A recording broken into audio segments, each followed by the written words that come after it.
साथियों, आप सबका पुनः स्वागत है श्रद्धा एस्ट्रो ज्योतिष में। आज हम लोग डिस्कस करने वाले हैं प्रसिद्ध जन्म कुंडलियों की सीरीज में वल्लभाचार्य महाप्रभु जी की जन्म कुंडली के बारे में।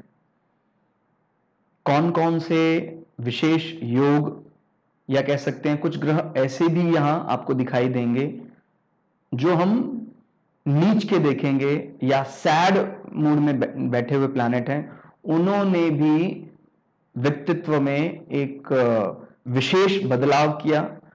तो यहाँ जो प्रसिद्ध जन्म कुंडलियों की सीरीज है, वहां एक बात बहुत अच्छे से समझने वाली है कि हम जब ये शब्द बोलते हैं कि कोई ग्रह नीच का है, इसका सही अर्थ क्या होगा, वो जब तक हम किसी जीवन में उसको स्टडी नहीं करेंगे तब तक वो गलत ही निकालेंगे।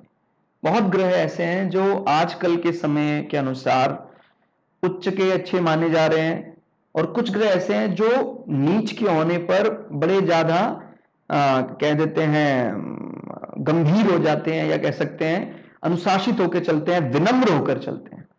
जितना भी कोई ग्रह उच्च का होगा तो वो सर उठाकर चलता है। ठीक बात है, सर उठाना चाहिए, लेकिन अगर वो बहुत ज्यादा स्वाभिमान की बात करने लग जाएगा तो फिर वो एक माने झुकना भूल जाता है। और बुध जैसे ग्रह जो बुद्धि के लिए ही माने जाते हैं, जैसे इनकी जन्म कुंडली में बुध पंचम भाव में जो विवेक बुद्धि का भाव माना जाता है, नीच के होके बैठे हुए, यानी इंस्टेंटेनियस इंपैक्ट की अगर बात करते हैं, त्वरित प्रभाव की अगर बात करते हैं, तो कई दफा जैसे अगर आप वल्लभाचार्य महाप्रभु जी के जीवनी में पढ़ेंगे तो इस प्रकार के कई विवाद आए। जैसे एक जो जिनको हम शालिग्राम कहते हैं, तो शालिग्राम को किसी ने इनके सामने ऐसा कहा कि नहीं, वो महान है, भगवान की मूर्ति से भी महान है। तो वल्लभाचार्य जी ने कहा कि आपने अपनी आस्था का विषय इसमें, यानी बड़े सौम्यता से उन्होंने इस बात को रखा, फिर भी वो नहीं कहते नहीं, शालिग्राम ही महान है। और फिर देखिए, विवेक बुद्धि स्वामी, उसका स्वामी उच्च का है, रिजल्टेंट तो स्वामी के पास ही है ना रिजर्व। हम कई दफा ये गलती कर लेते हैं, हमें लगता है यार कोई कोई प्लैनेट सैड होके बैठा है तो इस प्रभाव को वो टैकल कर पाएगा कि नहीं कर पाएगा। रिजल्टेंट किसके पास है? वो बृहस्पति के पास रिजर्व्ड है, और बृहस्पति धर्म भाव में इससे ज्यादा बली स्थिति हो ही नहीं सकती है। वो शालिग्राम मूर्ति पर उन्होंने रखा और वो एक प्रकार से शालिग्राम चला गया, खंड खंड हो गया, और जो जिन्होंने इस प्रकार की विवाद किया था उनका जो अहंकार था वो भी चूर हो गया। और जब उन्होंने वल्लभाचार्य महाप्रभु की बात को स्वीकार कर लिया तो पुनः वो सारे कण एकत्र हो गए। तो ये बात समझने वाली है कि विवेक बुद्धि को किसी के सामने तुरंत अपना प्रभाव नहीं दिखाना चाहिए, या मैं ये कर सकता हूं, वो देख रहे हैं, वो इंस्टेंटेनियस यानी त्वरित प्रभाव बुद्ध, क्योंकि सैड मूड में नीच का होके बैठा है। तो कई दफा ऐसा लगा कि वल्लभाचार्य जी तो बड़े सौम्यता से चीजों को रख रहे हैं, इनको पता भी है कि जैसे क्या है, वैदिक जहां शब्द आता है, वेद, शुद्ध वेद आता है, तो वहां सामान्यतः, क्योंकि वेद का नाम पहले आता है, पुराण का नाम उसके बाद में आता है, और उसके बाद फिर और रामचरितमानस, रामायण। लेकिन यह बात समझने वाली है कि वल्लभाचार्य जी को, जिनको वेद का शुद्ध ज्ञान था, इन्होंने सदैव उपदेश में पुराणों का ही ज्यादा, उन्होंने अपने जो भी उपदेश दिए पुराणों की ही उन्होंने जिक्र ज्यादा किया है। तो यहां बड़ी एक विचित्र बात समझ में आती कि वैदिक लोग जब बहुत ज्यादा अध्ययन कर लेते, क्योंकि वेद भी ये में ये नहीं सिखाता कि हम वैदिक है तो ये अहंकार है, पुराण नीचा है और वैदिक लोग ऊंचे हैं। ये इसको समझना है जरा, क्योंकि शुद्ध वेद में कई दफा हम खाली यज्ञों की आराधना कर रहे हैं और किसी रूप विशेष, अवतार विशेष की कोई ज्यादा वो नहीं कर रहे हैं। लेकिन वल्लभाचार्य जी, जिनके पिता स्वयं सोम यज्ञ जैसे महान यज्ञों के ज्ञाता रहे, बड़े कठिन यज्ञ माने जाते हैं। सोम यज्ञ कभी आप पढ़ेंगे, जो वैदिक लोग हैं वो जानते हैं, बहुत कठिन यज्ञ है। और उनके पिताजी ने एक नहीं कई सोम यज्ञ किए, और मुख्य रूप से वो संतान प्राप्ति से संबंधित ही यज्ञ किए उन्होंने, कि भाई हमें एक अच्छी संतान हो। तो आप सोचिए, जिनके पिता को वेद का शुद्ध ज्ञान है, वो क्या उनको नहीं होगा? वेद का शुद्ध ज्ञान होने के बाद भी उन्होंने पुराण, भागवत पुराण को ही उसके प्रचार प्रसार में लगे रहे। कहते हैं भी, वल्लभाचार्य जी कहते थे भाई, भगवान कृष्ण को आप अच्छे से भज लें, आप नहीं जानते वेद को, कोई बात नहीं, आप इस जन्म जन्मांतर के चक्कर से आप छूट जाएंगे। कितनी बड़ी बात। नहीं तो कई वैदिक इस बात को, उनको स्वाभिमान कई दफा अहंकार में बदल जाता है कि मैं शुद्ध वैदिक हूं, मुझे इन सब चीजों में नहीं फंसना है। इसीलिए कहा गया है भक्ति ज्ञान और वैराग्य से बड़ी मानी जाती है।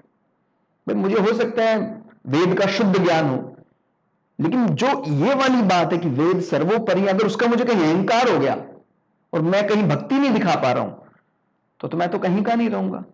तो वल्लभाचार्य महाप्रभु से ये बड़ी बहुत गंभीर ये बात है, जो सामान्यतः लोग आज के समय पर क्या बोल देते हैं कि भाई जो वेद को ज्यादा नहीं समझ पाए, गहन अध्ययन नहीं कर पाए, वो खाली उन्होंने हिंदी में कुछ ग्रंथ पढ़ लिए और कुछ ऐतिहासिक पुराण पढ़ लिए, कुछ उन्होंने रामचरितमानस जो अवधि में सरल लिखा है वो पढ़ लिया, इस प्रकार की बातें रखी जाती हैं। लेकिन यहां ये बात समझने वाली है, जो वेदों के ज्ञाता हैं वो जब कह रहे हैं कि नहीं नहीं, आपका परलोक सुधर जाएगा, भागवत महापुराण को आप धारे कर ले, अपने जीवन में धारण कर ले, तो कितनी मतलब अपने उसका कोई अहंकार नहीं कि भाई हम वैदिक हैं। वैदिक हैं तो क्या है, भक्ति सर्वोपरि है। ये वल्लभाचार्य जी के जीवन से सीखा जा सकता। नहीं तो लोग इस पाठ को, जो वैदिक जीवन में हम कई दफा इस पाठ से थोड़े बचते हैं कि भाई हम तो शुद्ध वैदिक मंत्र जानते हैं, तो क्या जो हनुमान चालीसा के अवधि में जो इस प्रकार के उनकी आराधना है, उसको महत्व दिया जाए कि वेद में जो, क्योंकि वेद को तुम क्या बोलते हैं, अपौरुषेय, वो किसी पुरुष के द्वारा उसकी रचना नहीं हुए, और चिरकाल से वो एक समान है। लेकिन ये वल्लभाचार्य जी के जीवन से कोई सीख सकता है कि जो अपौरुषेय को जानता है, उसी व्यक्ति, उसी महापुरुष, उसी अवतार पुरुष ने ये बात रखी कि भाई आप अगर वेद को नहीं भी जानते हैं, आप भक्तिमय हो जाइए।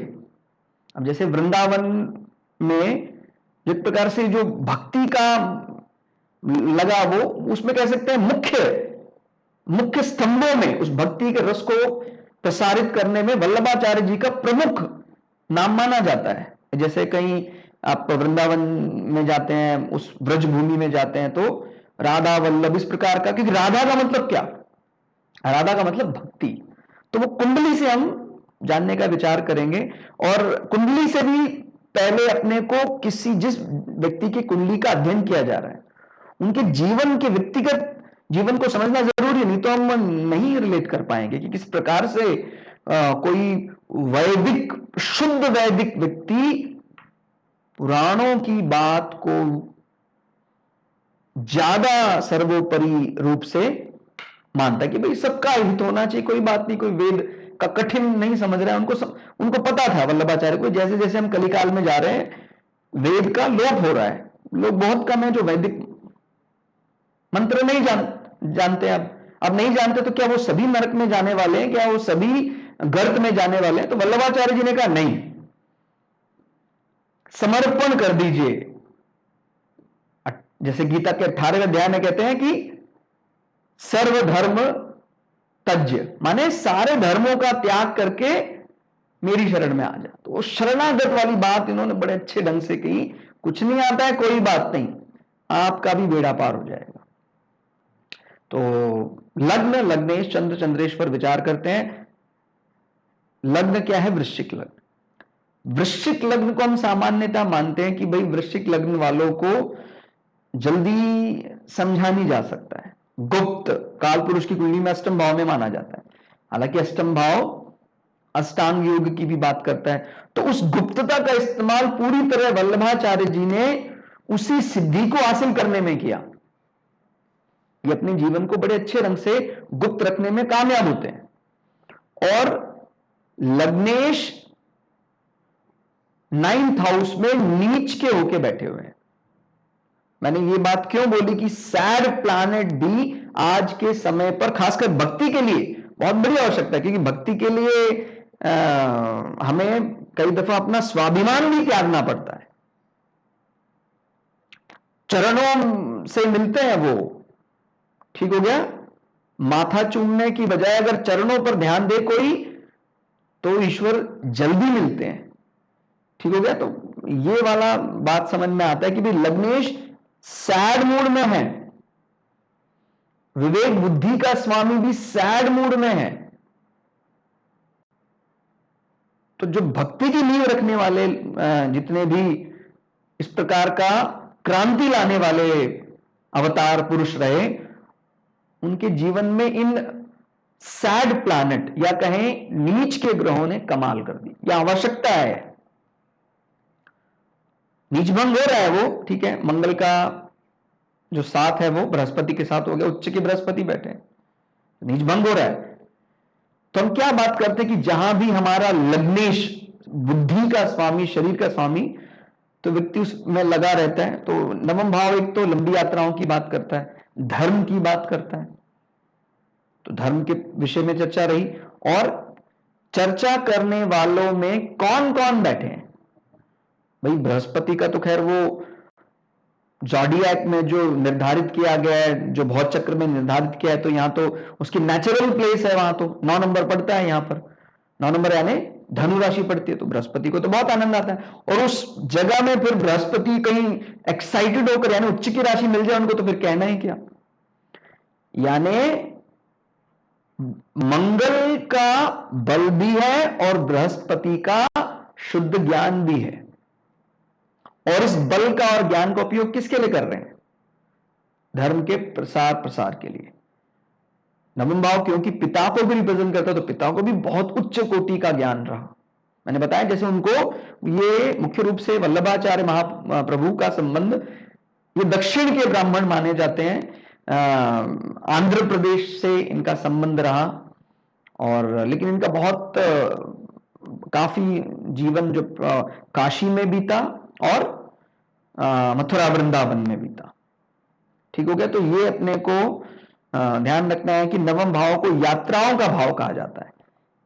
इनफैक्ट इनका जन्म भी यात्रा के समय ही हुआ था। माने माता इनकी पिता काशी की यात्रा में थे, तो जब आंध्र प्रदेश से काशी की यात्रा में थे, बीच में ही रायपुर के नजदीक, छत्तीसगढ़ रायपुर के नजदीक ही इनका जन्म हो गया था। तो नवम भाव को हम क्या बोलते हैं? लंबी यात्राएं। और देश काल परिस्थिति के हिसाब से उस समय पर जहां पर बैलगाड़ी या रथ की हम सवारी करते थे, वो बहुत लंबी यात्रा ही मानी जाती थी। आज के समय पर कई अलग अलग बड़े वाहन हैं, तो हमें ये देश काल परिस्थिति का भी ध्यान रखना है कि कब वो लंबी यात्रा की बात किस विषय में कर रहा है।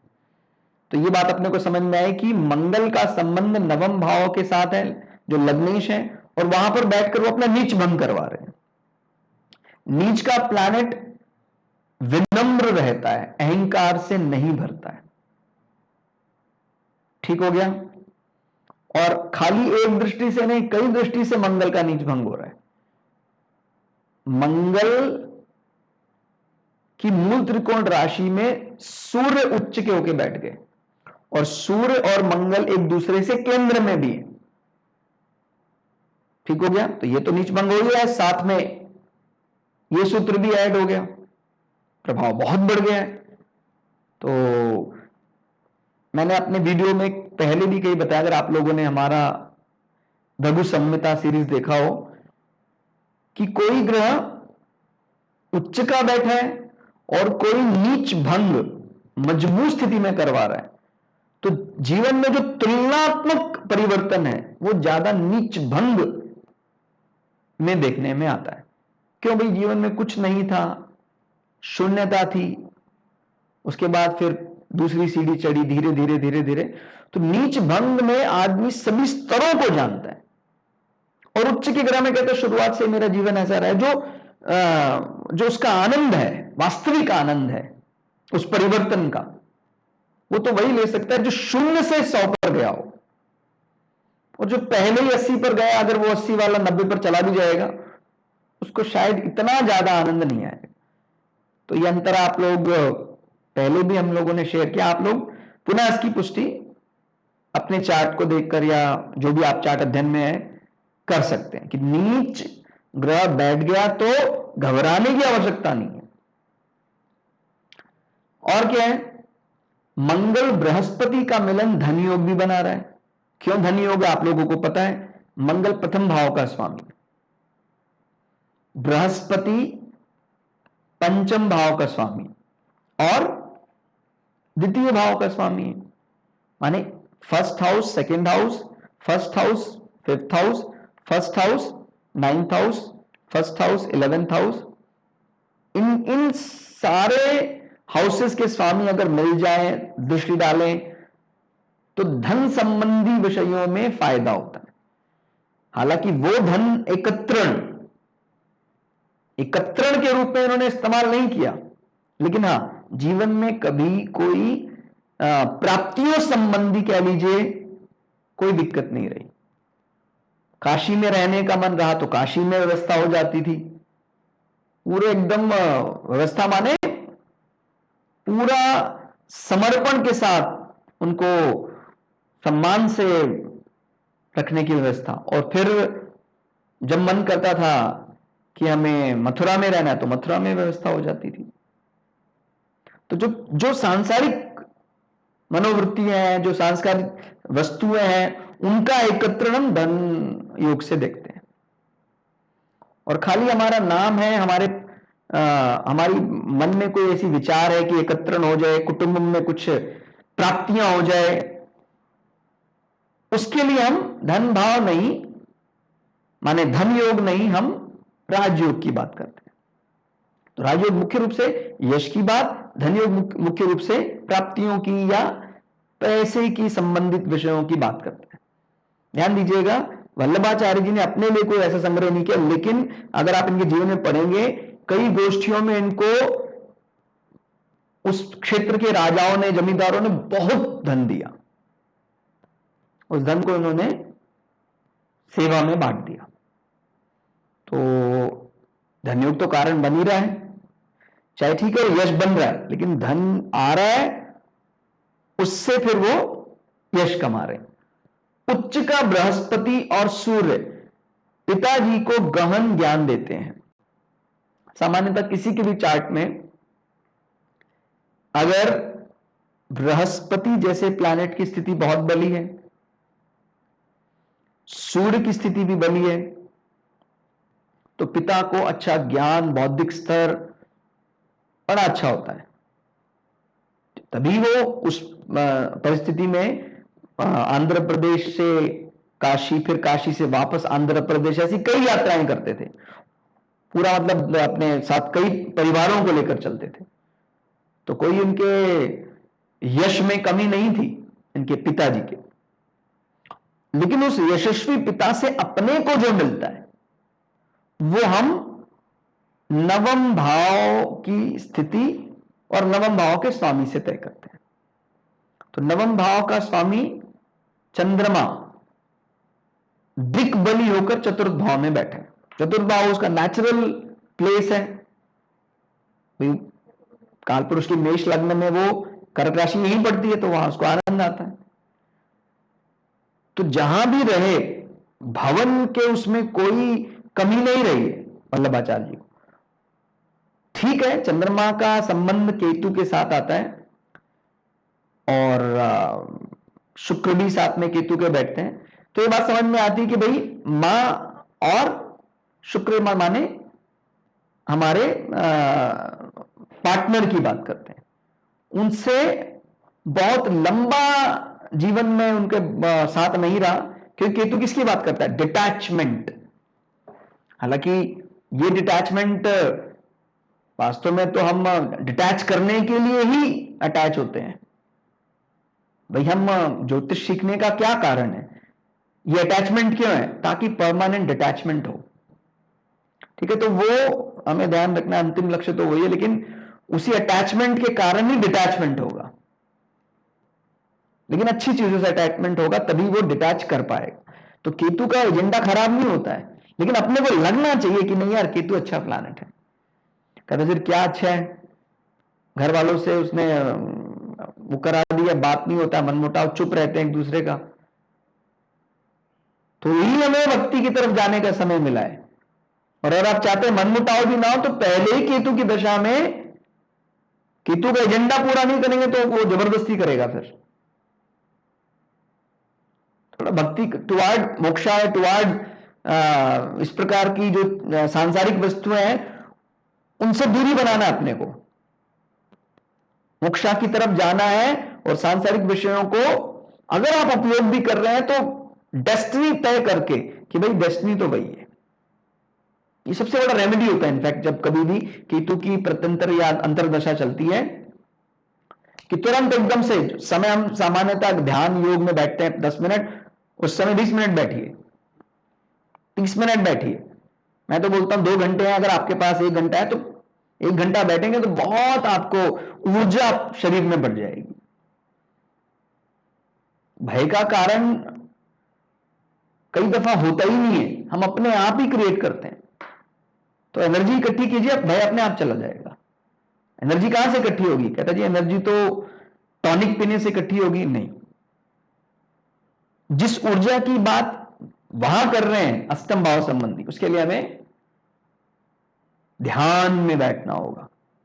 ठीक हो गया, तो वो वैसे तो सभी को करना चाहिए ध्यान का, कोई ऐसा वो नहीं कि भाई इसको करना चाहिए इसको नहीं करना चाहिए, ध्यान सबके लिए है।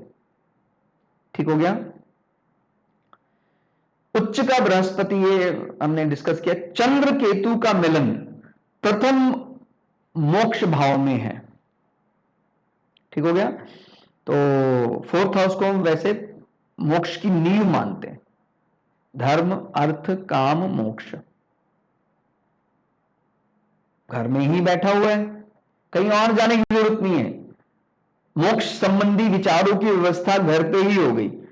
मोक्ष संबंधी विचारों की व्यवस्था माता के जरिए ही हो गई, मातृभाव से ही हो गई। ठीक हो गया। और वैसे बोलते हैं चंद्रमा और शनि का मिलन हमें सन्यास की तरफ या एकांतवास में हमारा मन रमा देता है। हालांकि चंद्रमा और शनि का सीधा संबंध दिखाई नहीं देता है, लेकिन अगर आप ध्यान से देखें, शुक्र ने शनि के घर पर और शनि ने शुक्र के घर पर आधिपत्य जमाया हुआ है, परिवर्तन योग में बैठे। ठीक हो गया। तो परिवर्तन योग के कारण वो स्वग्रही जा फल देंगे। इस कारण से ये एक प्रकार का अप्रत्यक्ष रूप से चंद्र और शनि के मिलन समान माना जाएगा। और केतु यहां बैठकर तीनों मोक्ष राशियों, या कहें नॉट मोक्ष राशि, मोक्ष भावों पर प्रभाव जमाए। मोक्ष राशि तुम किनको मानते हैं, 4 8 12, और चौथे भाव, 8वें भाव और 12वें भाव में कोई भी राशि पड़े वो फिर मोक्ष भाव कहलाएगा। ठीक हो गया। तो ये अपने को ध्यान रखना है, तीनों मोक्ष भाव में केतु का प्रभाव है। शुक्र चंद्र का मिलन भी यश बढ़ाने वाला है। शुक्र क्या है, सप्तमेश। चंद्र क्या है, नवमेश। तो 7 और 9 का मिलन राजयोग देता है, तो राजयोग बना रहा है वो। ठीक हो गया। शुक्र शनि परिवर्तन में स्वग्रही समान है, वो हमने ऑलरेडी डिस्कस कर लिया। शनि वैसे भी अपनी दशम दृष्टि से चंद्रमा को देख रहे हैं, शुक्र को देख रहे हैं। ये इसकी राशि भी है शनि की, तो ये काफी बलवती होकर देख रहे हैं। कुछ व्यूअर्स ने कमेंट किया कि सर दृष्टियां तो एक समान होंगी ग्रह की, क्या दृष्टियों में भी भेद हो सकता है? बिल्कुल हो सकता है भाई। अगर कोई ग्रह बली होकर कहीं दृष्टि लगाते हैं, उसका अलग महत्व होता है, और जिस भाव में लगा रहे हैं अगर वो भाव उनको प्रिय है, वहां देखने का अच्छा फायदा होता है। और अगर किसी भाव में वो दृष्टि जमा रहे, वो भाव उनको प्रिय नहीं है, तो हित नहीं होगा, या कह सकते हैं अहित भी हो सकता है। कर्म क्षेत्र का स्वामी सूर्य, 10th हाउस का लॉर्ड, ठीक है, इंस्टेंटेनियस इंपैक्ट में राहु बैठे हैं, तो त्वरित प्रभाव की बात करते हैं तो वो वैसा, खासकर जीवन के शुरुआती हिस्से में, हमने ये बात अपने चैनल में भी डिस्कस की है, 1-5-9 में राहु शुरुआती परिणाम अच्छे नहीं देता है। तो सामाजिक यश को लेकर कहें हम, अच्छा माने कि भाई हमने एक लौकिक दृष्टि से कामना की, वो कामना मेरी पूरी हो जाए, तो वल्लभाचार्य जी के जीवन में ऐसा कुछ था ही नहीं। इसलिए शुरुआत में उनको ऐसा लग सकता है कई जानकारों को कि भाई शुरुआती जीवन अस्त व्यस्त दिखाई देता है, सांसारिक दृष्टि से निरुद्देश्य।